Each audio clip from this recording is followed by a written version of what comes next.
berarti? Masih milik, Pak. Kenapa masih milik? Katanya cuma 5 meter. Itu menurut ukuran informasi, saya nggak tahu persisnya.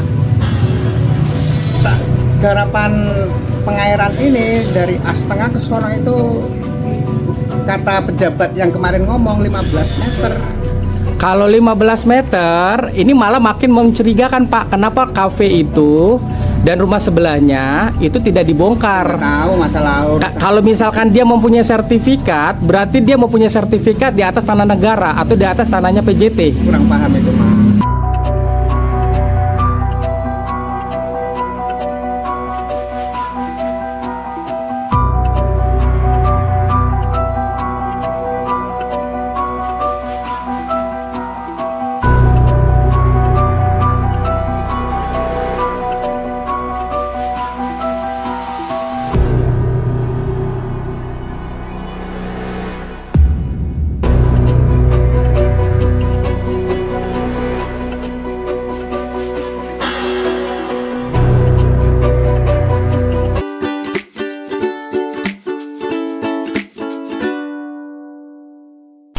Assalamualaikum warahmatullahi wabarakatuh. Terima kasih kepada teman-teman yang sudah bersabar sampai di part 2 ini untuk menantikan jawaban atau menantikan teka-teki dari peristiwa yang ada di pembongkaran di Kalibaru, Tambun Selatan. Nah, di sini part 2 ini akan dijelaskan sejelas-jelasnya apa itu tebang pilih dan surat-surat apa yang menjadi dasar mereka harus digusur orang-orang yang memang terlalu dekat dengan kali atau di jarak yang terlalu dekat dengan kali, yaitu 5 meter dari bibir kali PJT. Oke. Di sini saya akan menjelaskan berdasarkan visual yang saya dapat atau investigasi yang saya dapat di lapangan. Silakan mendengarkan. Pemilikan tanah garapan pengairan ya, POJ ya. Ya. Oke. Yang terakhir ini kan yang terakhir. Ini yang terakhir. Yang keduanya Haji Mustofa. Yang habis ini keduanya itu Haji Mustofa. Mungkin yang ketiganya ini Bapak Suhandi, siapa ya? Oh iya, Bapak Suhandi. Jadi Bapak beli dari orang pertama, kedua, ketiga gitu atau gimana? Bentar dulu. Bapak Suhandi dijual sama Pak Mustofa ya? Iya. Nah ini dari Pak Mustofa ke Suhandi, ke Mustofa, Mustofa ke saya. Iya.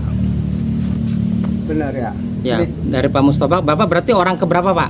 Saya orang ketiga kali. Orang ketiga. Ini pertama ini. Ini orang pertama. Ini Pak Prayitna ya. Iya. Tahun berapa nih, Pak? Nggak tahu.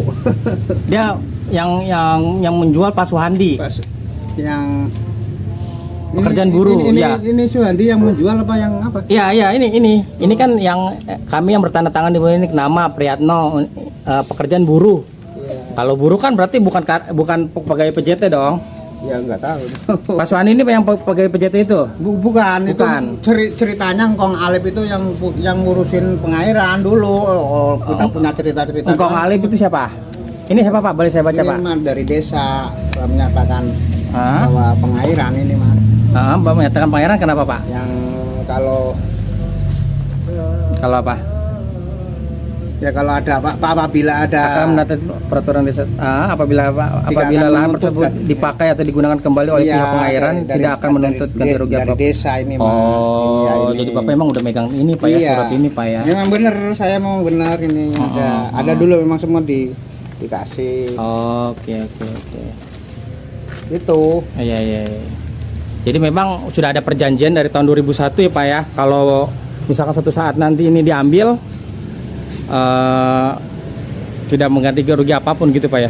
Iya, memang kalau saya dikasih begini, ya saya menempatin di sini dikasih begini, ya saya siapin gitu. Nggak tahu yang lainnya nggak tahu gitu. Oke. Sip. Jadi clear, Pak ya. Makanya bahasanya saya nggak minta ganti rugi. PRW namanya siapa, PRW? Asep. PRW namanya Asep. Pak RW, tadi Pak RW saya minta penjelasannya Pak RW tentang kali PJT ini, pembongkaran yang ada di Tambun Selatan ini, kenapa warga yang dibongkar itu nggak dapat kompensasi, Pak? Karena memang sudah menjadi keputusan dari camat sampai desa gitu terkait dengan kompensasi. Karena memang ini katakanlah dananya juga dana desa, gitu kan sangat terbatas sekali, gitu. Dan hasil keputusan kemarin ini terkait dengan teknis lapangan itu sepanjang tanah garapan ini ada dua poin. Ada yang berdiri di atas garapan mutlak tanah pengairan, ada tanah pengairan yang berdampingan dengan tanah milik, itu.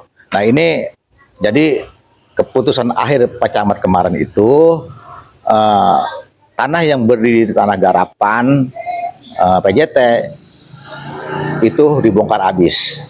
Tapi kalau tanah yang garapan ada tanah miliknya itu lebarnya cuma 5 meter.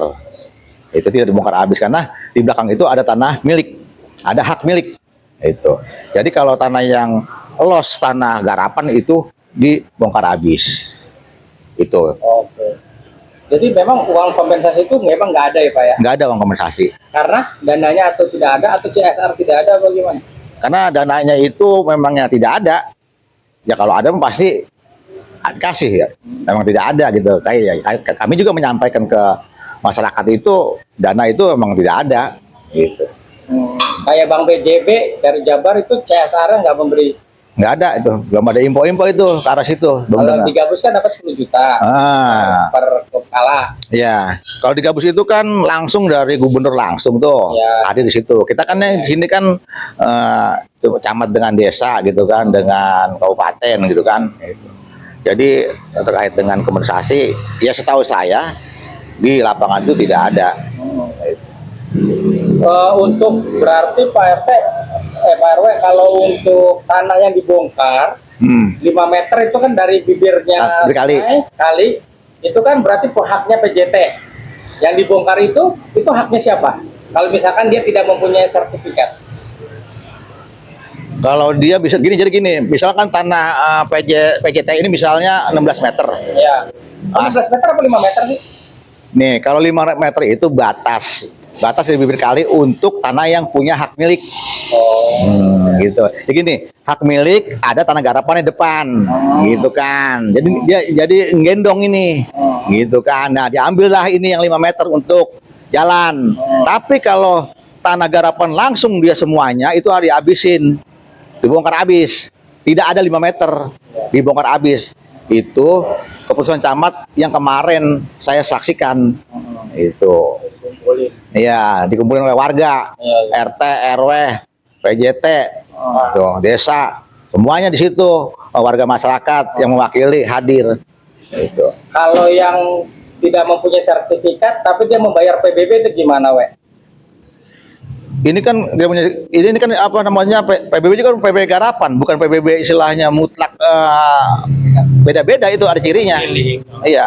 Ada beda status, ada PBB garapan, ada PBB hak yang istilahnya yang bisa menjadi hak milik gitu. Bisa menjadi hak milik gitu ya. Ya kalau misalnya garapan nggak bisa jadi hak milik. Nggak bisa jadi hak milik, kalau garapan itu nggak bisa jadi hak milik. Paling dia hak guna honak garap gitu. Tapi sebenarnya dasarnya tanah pengairan itu kan dasarnya itu bukan untuk pembangunan rumah. Dasarnya itu untuk penghijauan.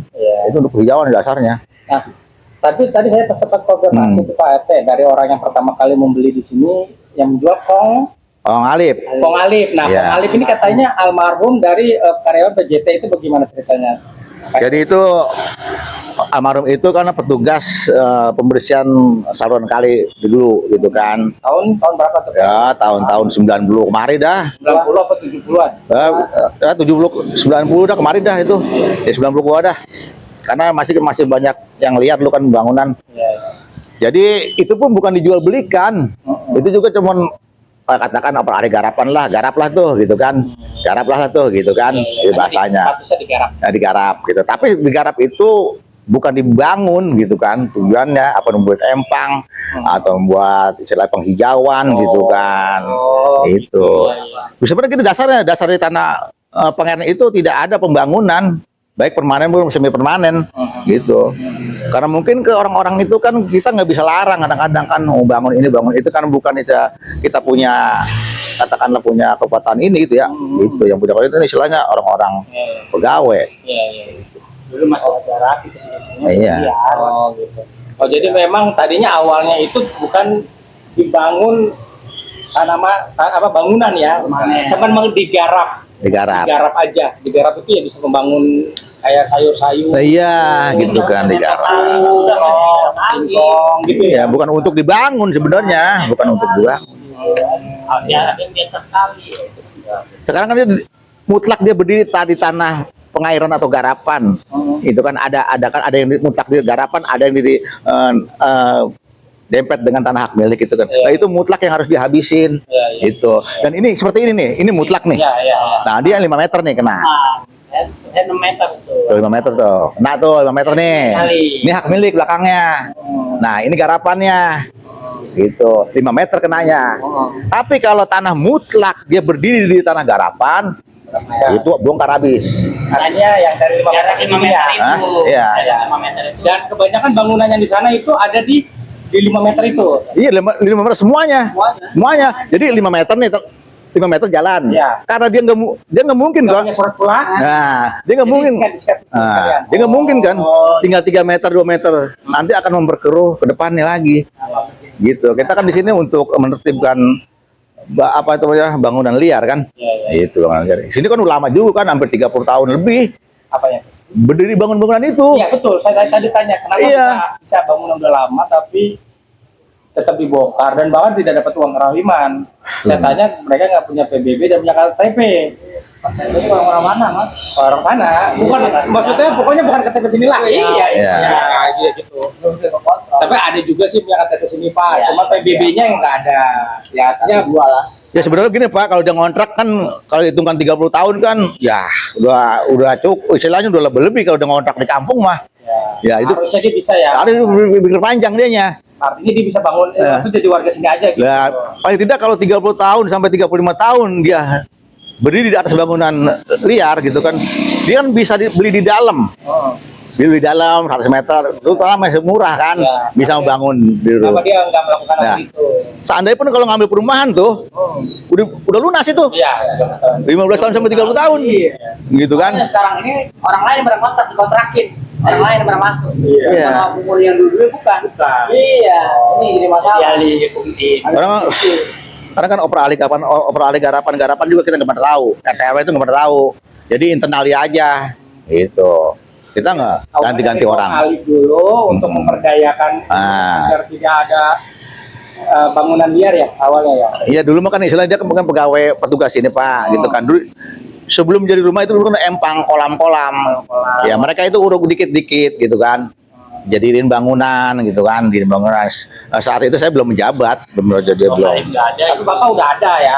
Tapi saya masih muda, waktu itu belum jadi RW. Iya, belum jadi RW, tapi tahu lah peristiwanya. Tahu emang kita lahir di sini, gitu kan.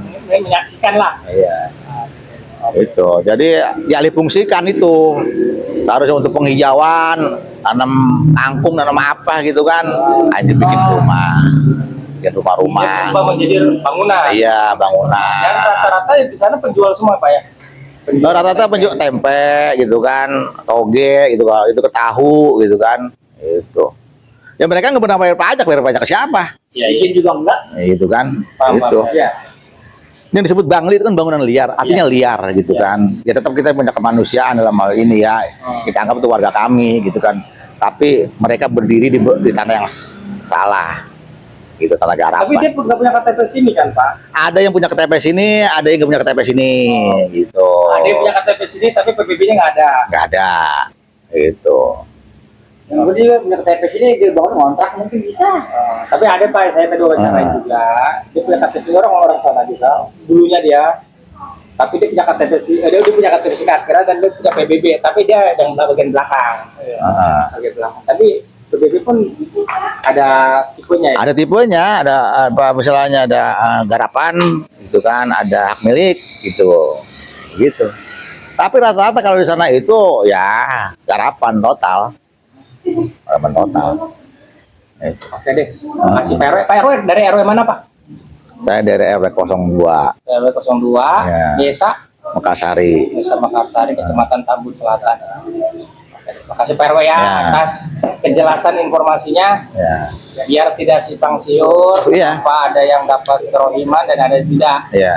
Emang nggak ada sih? Emang nggak ada. Nggak, maksudnya yang digabung sama-sama PJT ada yang dapat ada. Nah, ini maksudnya nanti bisa dikategorikan itu karena itu kan apa namanya gubernur gitu ya. Kebijakan gubernur itu kan. Itu kan kalau di sini kan istilahnya Kebijakan bupati. Nah, bupati ke bawah lah dengan instruksi dari gubernur itu melalui surat mungkin kita nggak tahu lah gitu kan. Tapi memang faktanya tidak ada kerohiman di sini. Ya kami sebenarnya masyarakat berharap itu ada gitu kan. Masa berharap itu ada, tapi faktanya tidak ada. Masa saya mau bilang ada gitu kan? Nah, nanti masyarakat yang gerutu saya. Susah juga ya Pak. Nah, iya, gitu kan. Datanya nggak ada. Nah, saya ngomong apa adanya, gitu kan, apa adanya. Berarti nanti ke depannya ini bakal ada pembongkaran lebih luas lagi nggak Pak? Udah begini aja. Ya? Udah begini aja, gitu. Begini aja, cuma Ya. di jalan. Ya paling tidak gini Pak, kalau di sini ada badan jalan sampai ke sana, gitu kan. Yang tadinya, yang tadi kita terputus-putus jalan, gitu kan. Yang memang dulu dasarnya itu ada jalan. Iya, karena ada bangunan liar, jadi sekat-sekat. Sekat-sekat. Mereka itu udah katakan ya, dianggapnya punya gua dah, begitu bahasa kata. Gitu kan, itu. Nah, akibatnya di Pak nih ya. Ini karena banyak bangunan liar di sana, waduh Pak, apalagi pembangunan di Daya itu brutal. Yang belakang Dicor di atas itu semuanya tuh. Jadi buat dagang ya udah dibongkar itu kan. Sampah pada jempol di belakang. Nah, ini banjir kemarin nih. Nguap airnya, lumpur ke sini semua. Banjir ini. Sejak Bangli banyak. Iya. Karena brutal, nggak teratur gitu. Yang di sana itu namanya apa Pak? Namanya RW apa? Desa Tridaya. Oh, Desa Tridaya. Tridaya. Nah, ini desa Mekarsari. Mekarsari. Ini Desa Tridaya. Iya. Yang kota di sana sama Desa Mangunjaya. Mangunjaya sebelah mana? Ini sebelah kirinya. Sebelah sana boleh sebelah sana lagi ya. Sebelah kiri dia. Ini ya, sebelah kanan nih sebelah sana. Ini sana ini Mekarsari sini. Ini nanti Mangunjaya, Tridaya. Tridaya masih sebelah sana ya. Oh, yang frontal Mangunjaya. Oh. Ya. Ini, aduh. Udah gitu kalinya di sana yang Tridaya itu kecil. Udah. Enggak, suaranya masuk, mukanya nggak ada. Nanti. Oke, tadi sudah mendengarkan ya klarifikasi dari PRW kenapa harus tebang pilih di kali PJT atau normalisasi kali PJT. Ya karena ada spesifikasi tertentu yang tidak semuanya harus dibongkar walaupun dekat dengan kali. Tadi sudah jelas, tidak perlu lagi dijelaskan. Kalau memang harus dijelaskan lagi dengan saya, mohon maaf, berarti IQ Anda memang rendah, makanya lebih banyak mendengar daripada berbicara. Oke, sekarang ini sedang ada perluasan lagi di desa, masih di sekitaran Kalibaru. Nah, di sini malah lebih ekstrim daripada desa Mekarsari. Kalinya dibuat sempit sama dia, diuruk, jadi tidak bisa air, jadi benar-benar space-nya tidak ada di sini. Nah, di sini kita juga akan mendengarkan klarifikasi juga dari Pak RW yang sebentar lagi kita akan mendengar. Pak, ini kalau PJT memang luasnya segini Pak, harusnya 5 meter. enggak, ini nih sungai ini nih lebarnya. Oh iya. Benar. Loh, benar gimana? Terlalu sempit ini maksudnya ya? Ntar di sini. Oh, jadi emang lebar segitu ya? Nanti kan dikupas sama Riko lagi kita. Bidang. Ya kalau biar ukuran jalan 2 gitu. Jadi di desa apa nih Pak namanya? Desa Mangunjaya. Desa Mangunjaya ini ekstrim juga ya Pak ya? Iya. Sampai sempit begini ya? Bener-bener dihabisin sama dia ya? Semua ini yang ini kena juga. Itu kena nih. Sebenarnya batasnya itu sepadanya 5 meter apa 16 meter sih Pak? Sebenarnya 16 meter cuman hasil rapat kepala desa berempat jadi dikabulkan 5 meter. Oh, aslinya harusnya 16 meter. Ya. Kalau sesuai dengan dokumen lamanya Pak ya. Ya, cuman dikabulkan kepala desa minta dikabulkan 5 meter. Jadi 5 meter. Tapi apabila dia tidak mempunyai surat tanah, Gusur. digusur 16 meter dipukul terus habis. Ya, itu buat jalan udah ngomong 5 meter dah. Ya. Oh, Jadi gitu. tetap tanah TN masing. Oh, gitu.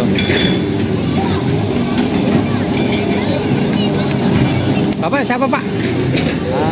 Pak Supardi. Bapak ketua RW. Oh, RW berapa Pak? 13. RW 13 ya Pak ya. Dari desa Mangunjaya. Mangunjaya. Ya, nanti udah bagus lah. Namanya jalan sudah bagus kan enak buat kita juga semua. Ya betul Pak, Buat benar. untuk masyarakat juga. Betul. Dan nggak banjir ya Pak ya. Biar dampaknya nggak banjir juga. Warga kita biar tenggang. Iya. Dan mau lihat kali lagi seminggu. Iya betul. Ya udah sekian ya. Ya siap-siap. Makasih ya Pak.